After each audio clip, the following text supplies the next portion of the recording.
My name is Sajida Ashraf, and I'm privileged to be president of Harvard Global Women's Empowerment.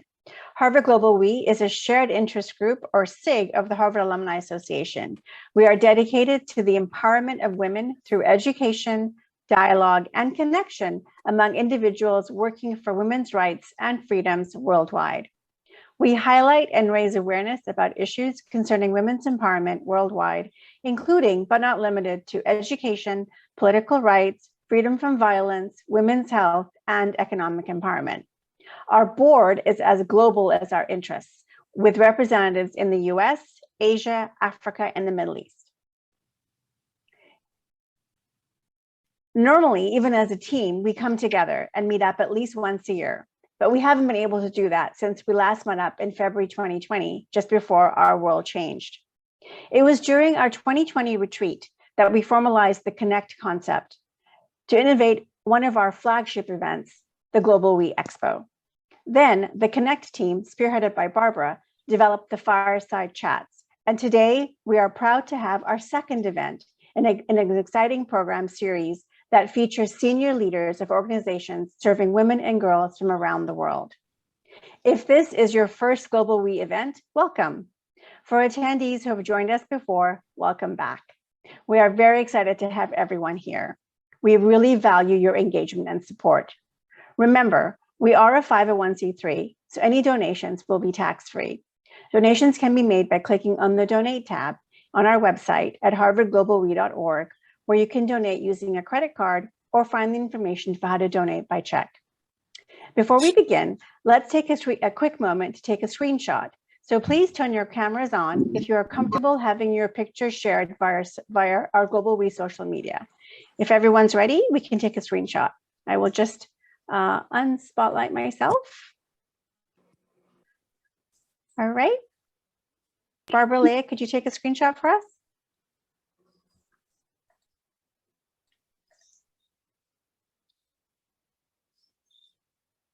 Done? Great. All right, excellent.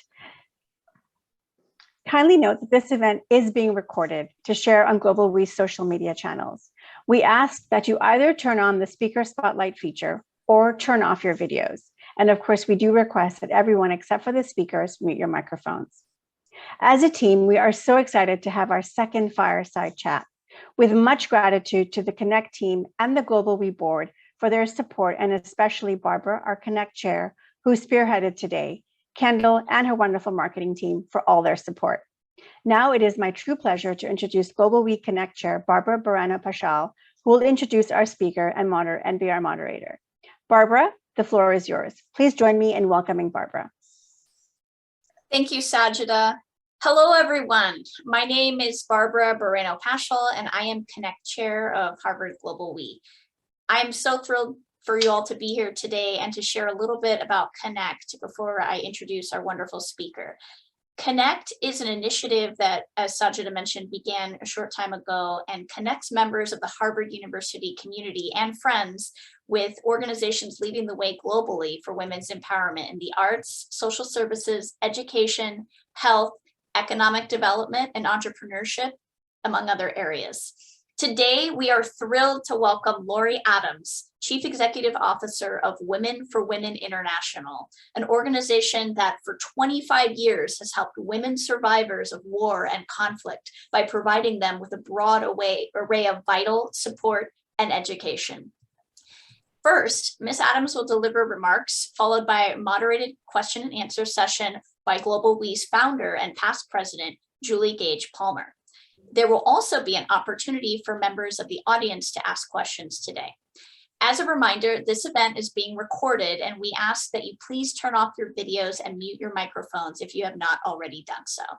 The video will be shared with GlobalWE's social media platforms after the event.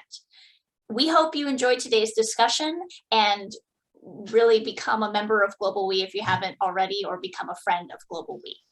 Now, it is my pleasure to introduce our speaker, Laurie Adams, CEO of Women for Women International. With more than 25 years of experience working in international development and human rights, Ms. Adams is an innovative leader, strategist, and gender rights advocate. Prior to joining Women for Women International, Ms. Adams served as the Director of Rights for Oxfam in the United Kingdom, leading communications, fundraising, program development, and advocacy of Oxfam's women's rights work. Ms. Adams joined Oxfam after 8 years at Action Aid International, leading efforts to measure impact, strengthen learning, and build accountability for over 40 countries. She holds a master's degree in public policy management from the University of London, a bachelor's degree in political science and women's rights from Dartmouth College, and completed the advanced management program at the Harvard Business School. Please join me in welcoming Laurie Adams.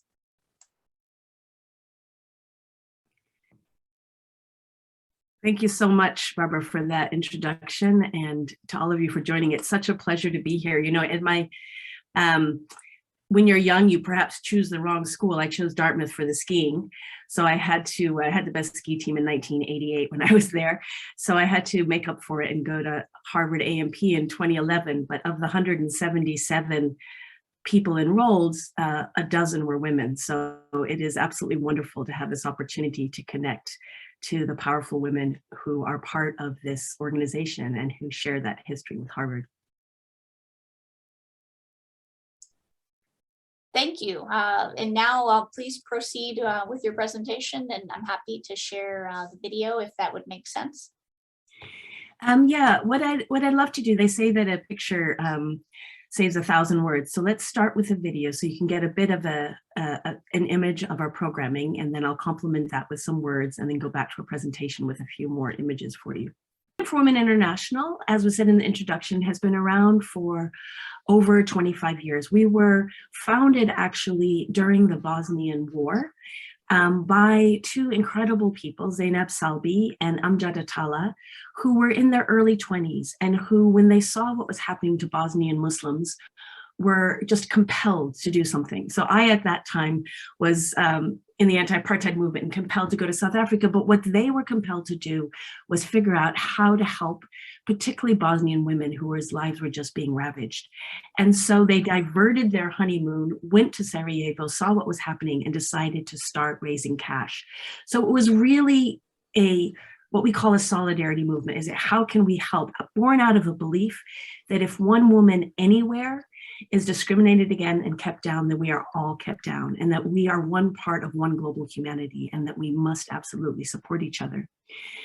And founding from the beginning was a very powerful belief that women themselves have the power to transform their own lives, but when they are undervalued, that they lose this power, and that conflict and war deepen this injustice.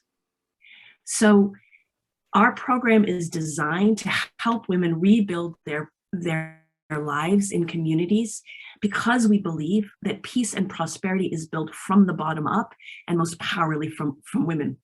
We invest in regions where inequality and poverty are the absolute greatest, in the places where it's absolutely the hardest to be a woman. And we invest directly in women themselves, connecting them with each other. And you all know that power in Connect, because these are women who are incredibly isolated, and being able to come together and forge those connections are a powerful form of resilience. Because when you live in a place like Democratic Republic of Congo or Northern Nigeria, or as we've seen in Afghanistan right now, often new waves of conflict come. And 39% of the women that we serve have actually been dislocated again. So it's really important to have these connections for support. We've developed over this more than 2 decades a program that brings together not just the original cash, but also savings groups, business support, psychosocial support, with outcomes for earnings, not only earnings and savings, but also health and well-being. Because we understand that for us to thrive as women, we need connections, health and well-being, decision-making power, and we need economic and social power. We've had 3 random control trials, which prove the income independently through rigorous trials, and women's income more than doubles. Now we're starting at a baseline of less than $1 a day. So when we say that we're getting women out of poverty, it's still to a pretty poor level compared to us, but it's an incredibly powerful way to transform not only the women's own lives, but the lives of their families and their communities. It creates a ripple effect that brings sustainable change. And we're currently, with investment from Bloomberg Philanthropies, testing what is the impact on the broader community. We see it every day, but we want to prove it with a rigorous trial. So we are currently working in 3 different modes. One of them is what hopefully we thought was going to be post-conflict, rebuilding after a war, but unfortunately, as we've just seen in Afghanistan, it's not something you can call post-conflict. So we also are very adaptable, and we've learned how to also work in what we call hot conflicts. And in new areas, what we do is we have something called a conflict response fund, and we go and we support in a new area through a local partner. Because what we know, and what many of you will know, you can't bring about change in something as sensitive and culturally specific as gender norms unless you have a deep appreciation of that culture. So all of my 30 years of working on women's rights does not help in the least figure out how to transform the way people relate to each other in Afghanistan or Northern Nigeria or the Democratic Republic of Congo, because it's how we relate to each other as human beings. And as you all know, gender norms there are families, there are brothers, there are children. These are deeply personal and powerful relationships that you have to, we say bend but not break these relationships. So shift the power, but don't come in with some kind of intervention that isn't deeply rooted in understanding people's own lives. So all of our staff are local, all of our leadership in countries are from those countries. And when we start in a new place, which we are now, for example, in Ukraine, we start with a partner or partners that already have networks. Often though, women's rights groups, and that's who we partner with, focus on one issue. Maybe they're working on violence against women, or maybe they're working on political rights. But the power of our intervention is that we've learned that you need to work on all fronts together. And so often we come in and help build out, how do you actually support women to start businesses? So for example, in Syria right now, we're working with a partner called Women Now, and we're sharing with them our vocational training track so that they can replicate that and share it, build up the economic power as well as the social power that they're so good at.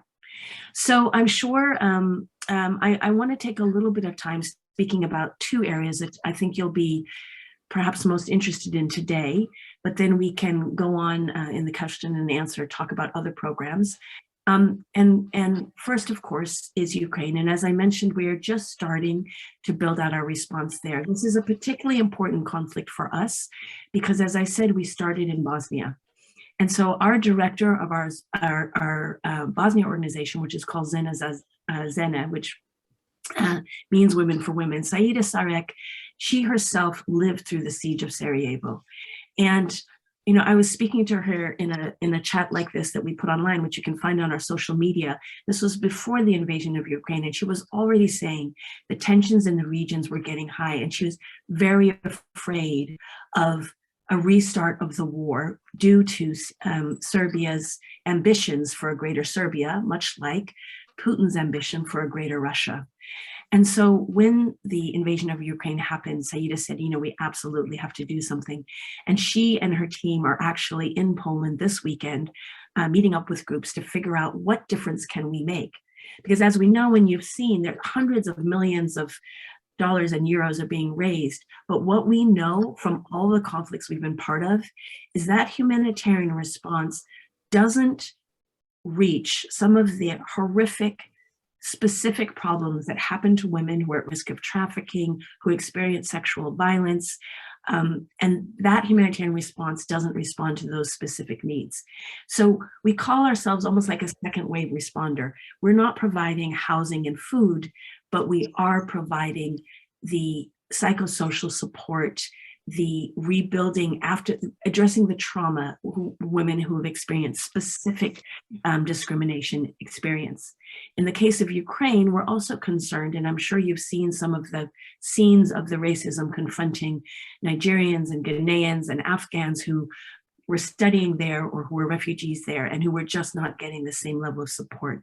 So we're also looking at how do we find the most marginalized and provide specific support to them. So Sita and her team are there. We also have a team in Germany, and our team in Germany likes to say, do you understand that Berlin is closer to Ukraine than Hamburg is to Frankfurt? And my director in Germany was just telling me yesterday that as she was at the train station, she just broke out in tears because a train arrived full of Ukrainians who came off. And so the bond is incredibly powerful. I'm good. So what I'd like to do now, just to give you a few images and a few statistics, is to go to the presentation. So if it's possible to project that.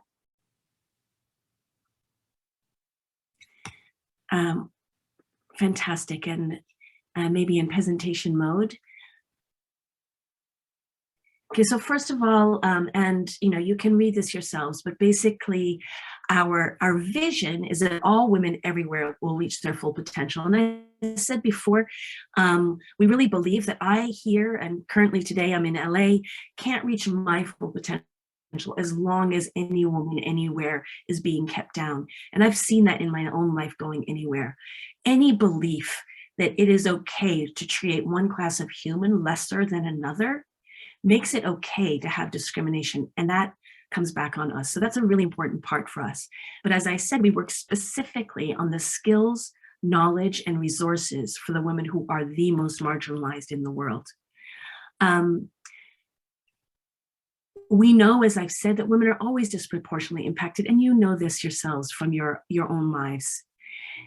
And this program that I described, it has the commonality of always cash, always women's rights training, always well-being and social rights training, and always a vocational track, and women choose, because choice is a big part of power, and also financial literacy and business support. Women go on to, they choose whether they want to join a co-op, they want to start a micro enterprise. The majority, over 60%, because we work mostly in rural areas, choose some kind of agribusiness. But we also have everything from traditional vocations like sewing and tailoring and artisanal to breaking through gender norms and doing more things like making bricks or painting houses or doing things that are traditionally in the male sphere. Let's go on to the next slide.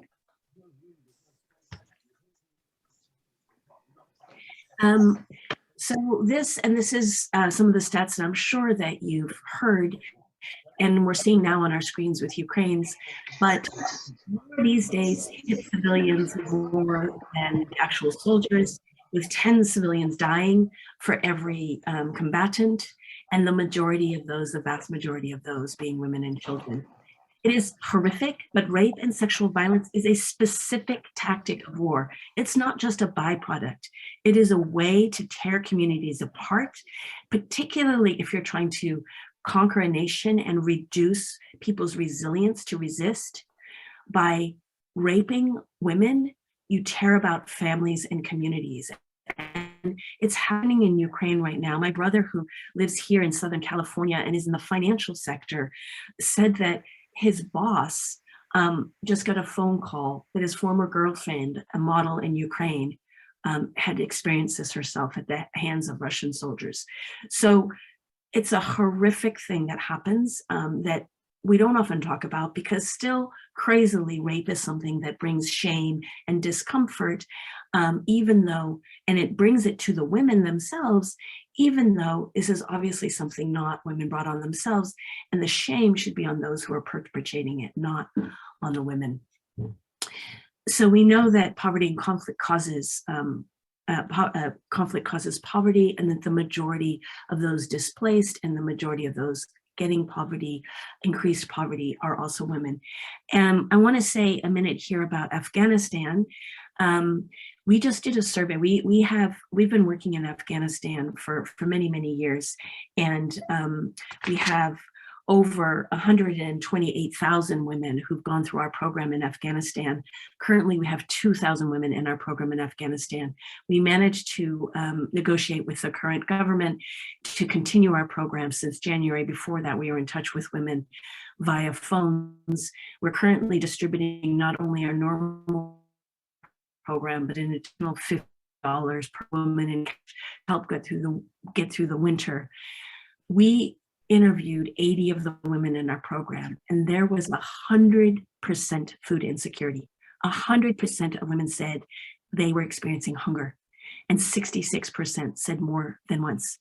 100% of women said they had lost revenue sources due to the conflict. So it's a really horrific situation, and I am so proud of our local team for negotiating to be able to continue the program and for continuing on in a situation which is frightening. We have 88 staff in Afghanistan, and every single one of them applied to leave. And I am frankly ashamed of the US government, where we applied all staff to help our staff get out. And to date, the US government has not helped a single one of our staff come out. In fact, I'm getting emails today, this weekend, from the government saying, we've received your application. This is now 7 months later, and we're getting the acknowledgement. We did manage to get 31 people out, but that was through the UK government. We get funding from the UK and Germans as well. So a little bit about Afghanistan. Next slide, please. I guess I spoke to the wrong slide. So here you're seeing what I've just so passionately spoken to you about. So I'll move on to the next slide. And this is just a recap of what I said. It's very interesting. I was today, and I know I've had my media training, so I know that I shouldn't be wearing a patterned thing on Zoom, but the reason I am is that this blazer here has been made by women in our Rwanda program. And I just came from Rwanda recently, where I was able to reconnect with the women there. And so I'll tell you a story from Rwanda that speaks to the power of this intervention. I was speaking to the leader of a beekeeping co-op, and her beekeeping co-op has 125 members and had managed to attract the investment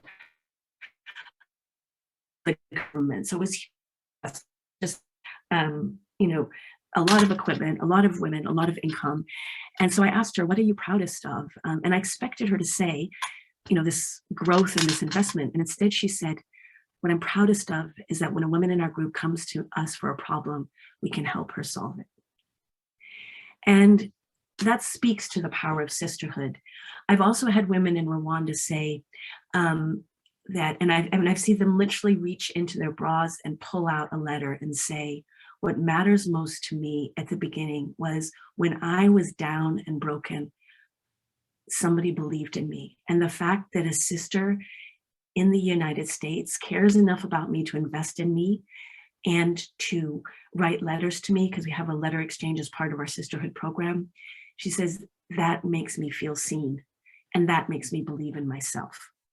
So the combination of this investment in actual training, but also that global connection and that local connection to other women, because as you know, when someone else believes in you, that makes it so much easier to believe in yourself. Okay, do we have another slide? As I said, we have had 3 random control trials, and I'm very proud of that. We're not an enormous organization, and these trials are very expensive, but luckily with investment of the Dutch government, with investment of BlackRock, with investment of Bloomberg, we've really been able to invest in showing the impact. And we collect 15 indicators, the same indicators across all countries with our own data system, but then we've had it done by external validators. And so you see that women's income more than doubles, their involvement in financial decision-making more than doubles, their involvement in family planning more than doubles. So there's a proven and powerful program impact. Do we have another slide?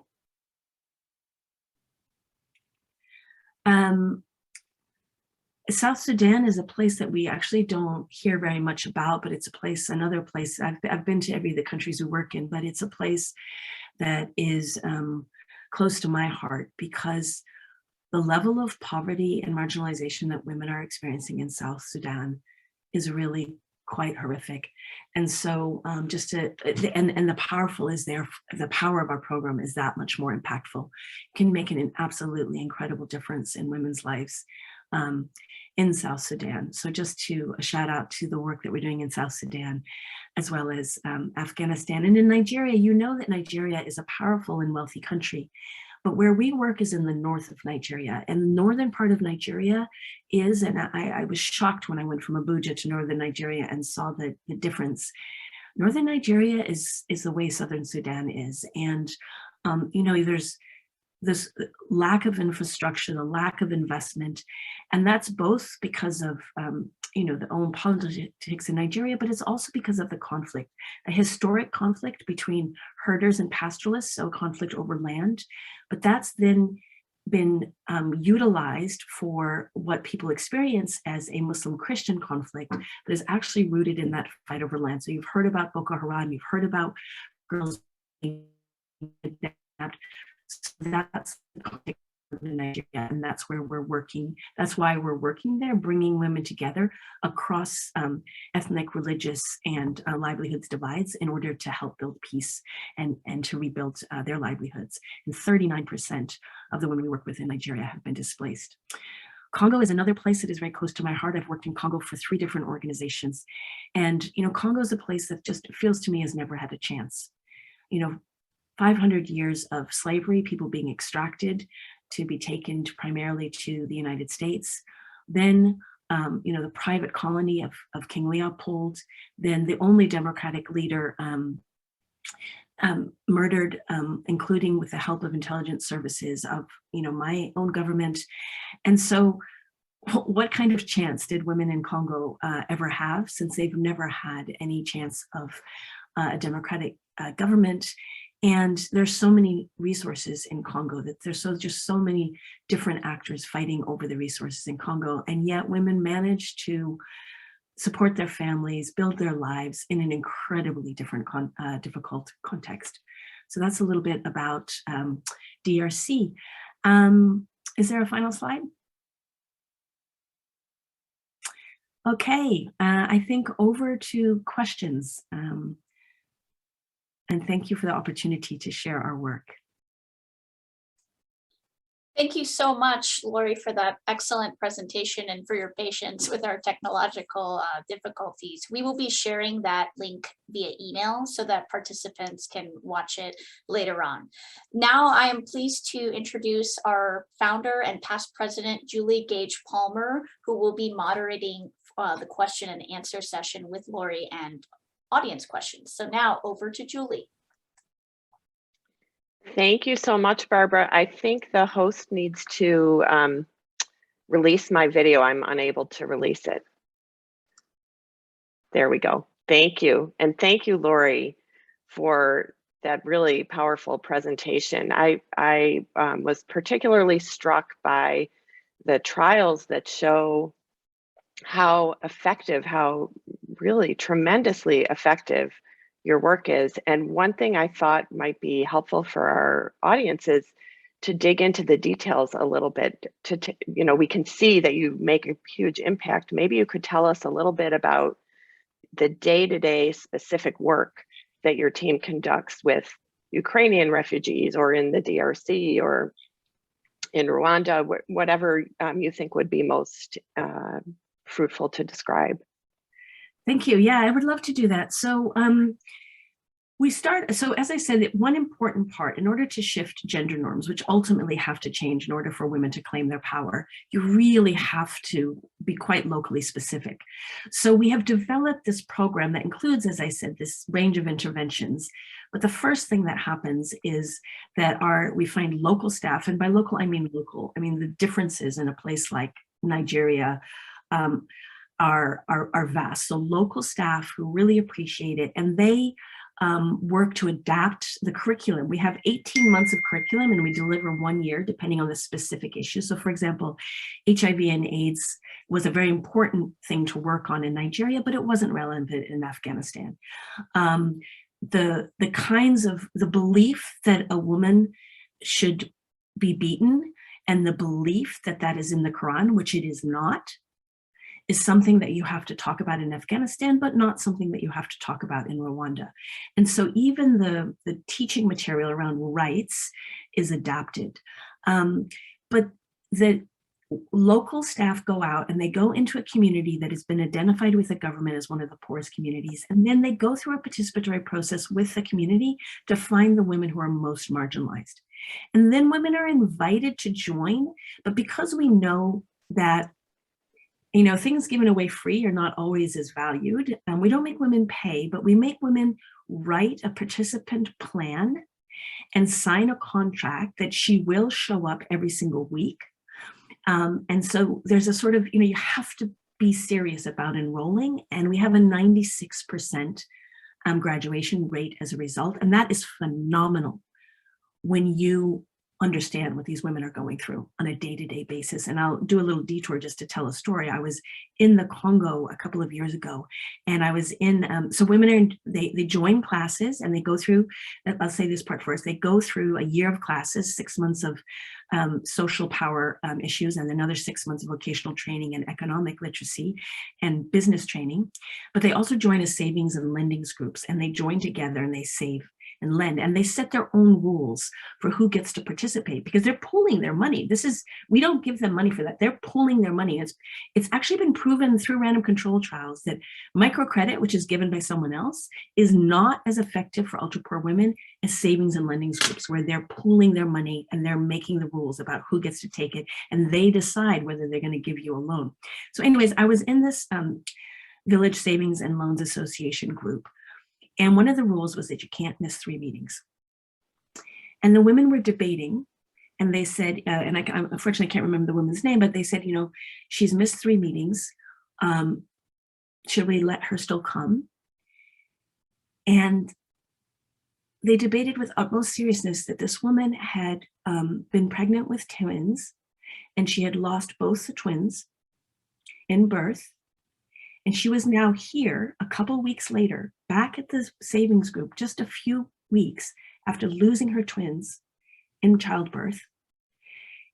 And the women, and I just, I want to cry even talking about it. And the women had this vote, and then they said, let's give her a solidarity grant. And they pulled some of their money and they gave it to her. And so, that lack of basic health care, and that the fact that she showed up and completed, having gone through that trauma, is just it's incredible. And what women have gone through in each of these countries is absolutely outrageous. And so that's solidarity. And what happens is the trainers that we have, they're much more than trainers. They're mostly social workers. And when someone doesn't show up, they go to her home and they find out why, and they help. Each group also elects a change agent. What this change agent is someone that they find a leader, and she then becomes a support beyond the year of training. And the change agents help women advocate. So for example, in Nigeria, it's often around land rights. And in Nigeria and Congo, women have the right to inheritance, but customary law keeps them from claiming it. And so your brother-in-law will swoop in and, take your farm. You've just lost your husband, and now you're trying to support the kids, and the brother-in-law swoops in and takes it, and you're homeless. This happens a lot. And so the change agents will gather, and they will use shame as a weapon, and they will go to the elder and they will say, this is outrageous. And so change agents are there to help the women have the courage and the power and the collective power to act, to claim their rights. A story from Afghanistan is that rural women who were change agents got together before the government changed and met with the First Lady and said, we appreciate you're a champion of women, but you're missing the needs of rural women. So this is the kind of things that women band together to support each other in. They choose a vacation, as I mentioned, and then they choose a business. Now, technically, our program is a year long, but in reality, the bonds are so close that our staff are still in touch. I mean, that beekeeper story I told you, she graduated when was the genocide? 20, I think she graduated something like 15 years ago, and yet we were still in touch and still supporting her. But we've just completed a random control trial in Nigeria in which we said, okay, we're going to add mentoring and coaching for after the program. And does that make a difference? Is the ROI on that difference? Because you always have to make really tough choices. Do we make the program longer? Do we give more cash, even though that means you can serve less women? Or do we serve, more women? So up until now, we've said we're going to keep it 1 year, even though women, of course, want it longer in order to serve more women. But the evidence, and we look at the evidence not just from our own programs, but from other people who do, all the research. And the research is saying, you know what, for it to really sustain, and we do impact data, by the way, a year after and 2 years after, even after the program ends, to make sure it's sustaining, that it's worth the additional investment of mentoring and coaching. So I'm going to stop because I know there's other questions and I could go on, but that's the basics. Oh, what I haven't mentioned, and it's an important thing, and it links to the impact. We also have a men's engagement program, and we have been doing men's engagement in all of our countries for several years now. It's something that women themselves asked for. They said, listen, you teach us about our rights, but then we go home and our husband says, our son's safe. Or, so can you help us? And so we started training men as well. Now, I'm going to be fully honest with you. The first time we had a rigorous trial about it, although all the women were saying it made a powerful difference, and all the men said their attitudes had changed, the data showed that even when the behavior and attitudes of men changed, the outcomes for women, their actual earnings and savings, did not increase. And we're interested in, does the power of women increase? There are great organizations that work with men about masculinity. Our goal is the women. So we now, with funding from Cartier Philanthropy, are doing, for the last couple of years, have been doing a whole testing of an improved program. And I'm glad to say that that's starting to show better results. And so the men's engagement program, because no matter, we presented the data back to women, they didn't believe it. We said, this is what you told us. They said, no, we have to have men's engagement. So we're determined to make this work because we listen to what women want. And luckily for us, and I haven't mentioned this, 70% of our revenue comes from individuals. We have 400,000 individual supporters around the world. And what that allows us to do is respond to what women ask for. So because donor trends change, right? So, donors right now might really want to fund men's engagement, but 4 years ago, maybe they really wanted to fund microcredit. And so to be able to respond to what women want, the power of that unrestricted money that comes from individuals that we can use to adapt and respond to what women want, and to continue the men's engagement, even if it's not popular. It is very popular right now, by the way, but even if it's not popular, to get it right for women, because that's what they want. Thank you. All of that information is so important, and your work is incredibly impressive. I'm just in awe of what you're doing in so many difficult places to help women. For GlobalWE, your thoughts about men's engagement resonates with me as well, and with GlobalWE, because we are also a shared interest group that welcomes men to be part of our mission towards women's empowerment. So we share that strong feeling that that's so important. I see that we've already got some audience questions, but I do have one question that I want to ask you before we open it up. And that is, with the last couple of years with the pandemic in place, I wonder how that's impacted your work, all the lockdowns all over the world, and the inability to travel, and whether you felt it's hampered your work, or have there been any silver linings? No, I am so I can't even tell you. I mean, it's the impact of the pandemic on the women we serve is horrific. We've lost so many gains, and it was multiplier, right? So for example, in Nigeria, the oil prices went through the roof, which meant that costs of everything went through the roof. So what we saw in most countries is that the pandemic itself wasn't the biggest problem. I mean, women were still dying more of malaria, right, than they were of, let's not forget that the women we serve are constantly exposed to it was the issues around it, like the closing down of the economies, and Iraq and Nigeria, the oil prices. So what happened though was that within 3 months, all of our programs were up and running, despite the lockdowns, and they had figured out different ways to serve women. In South Sudan, participants took to the radio to share the lessons with other people. In DRC, where we'd also done an Ebola response, we built on the Ebola response to use all the methods for, community health transmission to also get news out about COVID, because the stigma and the misperceptions were enormous in everywhere. But so we started doing that because we have trust, right? We've been in local communities. And so when the government says something or some distant, people don't believe it. You know, they thought this is another one of these fake diseases or whatever. The fake news is not just in the United States, although we're getting better and better at it, right? So using those trust relationships to get the information out. We figured out how to get cash to people. My team had said, what do you mean? I wanted to go more mobile and digital. And initially my team was like, these are ultra poor women in places where there's no perception, who are non-literate. But we were forced to figure out how to go more digital. And we found out that the majority of women have access to a phone in some manner. And so we managed to start doing some of our savings and lendings groups and cash transfers more by digital. And in Iraq, we even managed to use Viber and WhatsApp to deliver the curriculum via social media. So, and then we started reconvening, as I say, within 3 months. It was more expensive.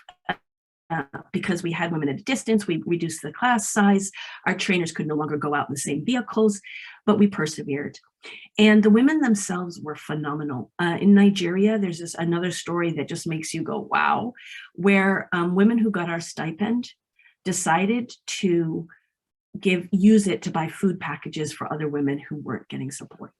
You know, women in Rwanda pivoted and they got a contract. Our tailoring groups, we helped our tailoring groups to federate, and they got a contract and permission to make masks, and then pivoted to making masks, and that happened in several places.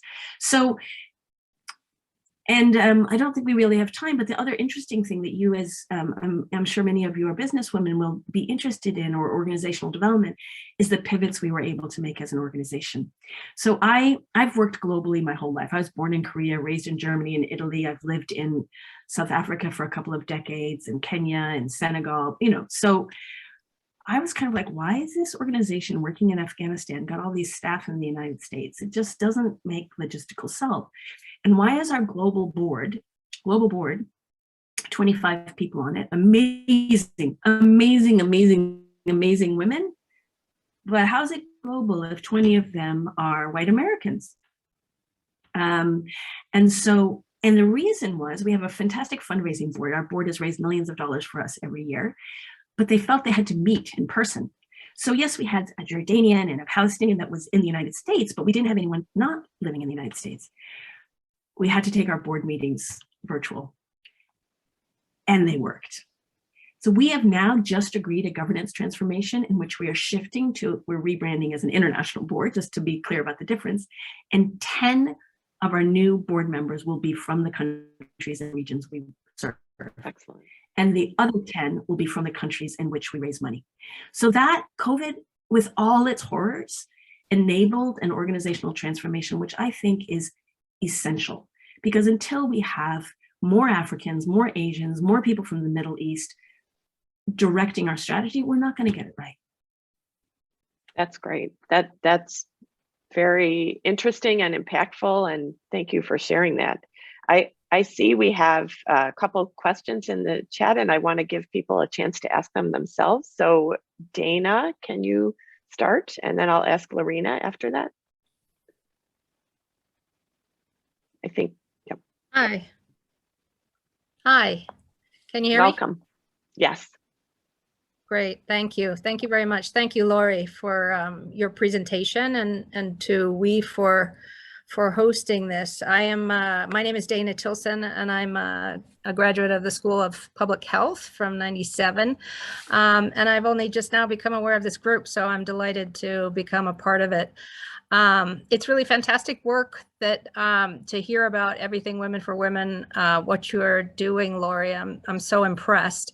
I've lived in Kenya for the last 20 years and also worked in South Sudan and Bosnia and Pakistan. So I'm familiar also with all of the struggles that the women in those countries face, and have worked my whole career to do the same thing that you're doing. And I have to say, after 20 or 25 years, the challenges are still the same.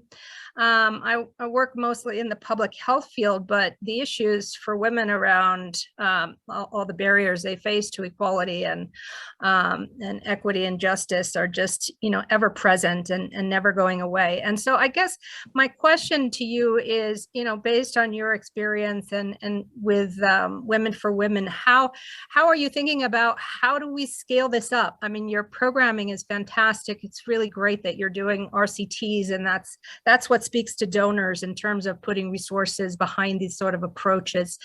And so I'm wondering what your thinking is in terms of, how do you scale it up? How do you get, $300 million instead of, $1 million? Because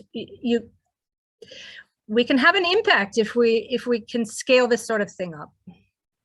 Dana, you clearly know our sector well, and it is exactly so. I joined the organization and 6 years ago, and the strategy, it had always been about serve one woman at a time through this sisterhood model. And it's powerful and it's fantastic that over 500,000 women's lives have been transformed. But there are 280 million women that we calculated in the world that could benefit from these services. So 500,000 is, so exactly. So our current strategy says reach millions rather than thousands through scaling through partnership. Here's the challenge. We have sister organizations that have a similar model in Kenya, and they're getting the Kenyan government to adopt it, right? So that is how you do it. You get a government to adopt it. And in Nigeria, we also are working to get the government to adopt it.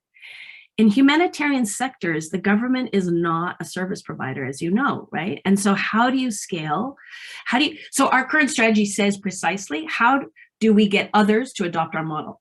So I'm not interested, we want to grow our organization to be significantly larger because I feel we can reach more women with our current infrastructure, and we can have more impact, and we can reduce the cost per woman served. So definitely grow our own organization, but more important, get larger organizations. So one success we recently had was in Afghanistan, before the change in government, the World Bank did a study and decided that our program was best in class. They literally called it that.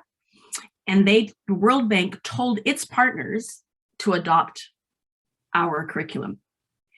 And so that was a deliberate effort on our part. Let's get the World Bank. There's an organization called BRAC that some of you, it's the largest international NGO in the world, founded in Bangladesh.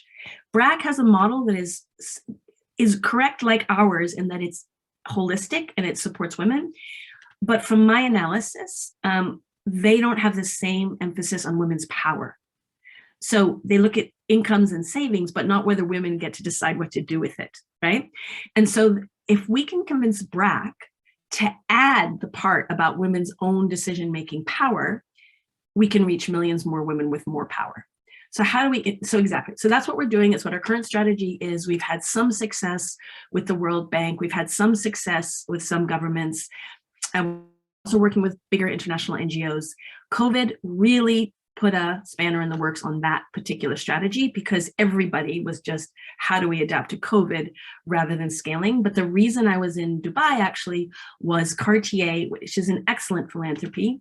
Cartier Cartier only funds organizations that have a model, and they're helping us figure out how to scale them. So the difference between a model, is like Oxfam, we funded partners to do all kinds of different things. But some organizations, and ours is one of them, are investing in a replicable model that others can then others can do. So that's, and we're part of the World Bank group and the UNHCR group trying to influence others. And I think we're having some success, particularly on, people tend to say, well, how do you evaluate and measure women's decision-making power? It's impossible. And so we do a lot of work doing research with others and publishing to say it's not impossible. Here's a self-efficacy index. Here's some indicators we can use. And if we can collectively agree what the indicators are, yes, it's qualitative. However, that doesn't mean it can't be measured. So stop using that as an excuse, and let's get on with making sure that women actually get some decision-making power, not just additional earnings, which then, because we, and I'm sure you believe as well, it's true that when you invest in a woman, she invests in her family, but you know what? I think we should invest in women because women themselves are worth it, not just because it's going to make our world a better place. Thank you so much, Laurie, and thank you for that great question, Dana. And I think we have time for one more question from Lorena, and then we'll turn it over to Barbara.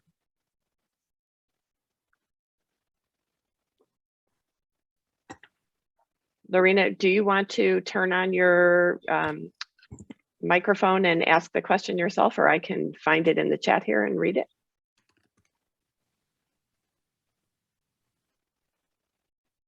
I think Julie, go ahead. All right, I'll go ahead.